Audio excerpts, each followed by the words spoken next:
Hello my dears. അപ്പോൾ ട്രാവൻകൂർ ഫ്ലാറ്റിൽ ഞാൻ മെഡിസിൻ കൊടുക്കാൻ പോകുമ്പോൾ ഡെലിവറിക്ക് പോകുമ്പോഴത്തേക്ക് അവിടെ ഒരു ആൻറ്റി ഉണ്ട്, സുമ ആൻറ്റിയുടെ കൈവിരുതുകളാണ് കേട്ടോ ഈ കാണുന്ന ബൊമ്മലും ഈ ചെടികളൊക്കെ. ആൻറ്റിയുടെ ഈ ഒരു ടൈം പാസിൽ ആൻറ്റി ചെയ്യുന്ന കാര്യങ്ങളൊക്കെ എനിക്ക് ഒപ്പിയെടുക്കണമെന്ന് തോന്നി.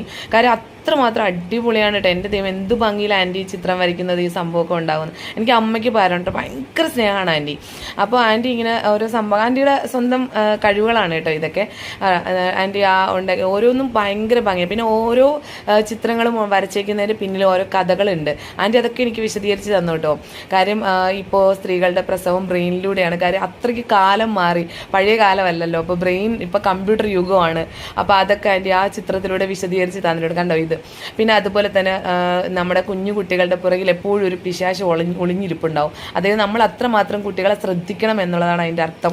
അങ്ങനെയൊക്കെ ഓരോന്നും ആൻറ്റി ഇങ്ങനെ വിശദീകരിച്ച് സത്യം പറയാനുണ്ടല്ലോ എനിക്ക് ഞെട്ടലായി പോയി. ആൻറ്റി എത്ര മനോഹരമായിട്ടാണ് ഈ ചിത്രങ്ങളൊക്കെ വരച്ചിരിക്കുന്നതും. അപ്പോൾ ശരി.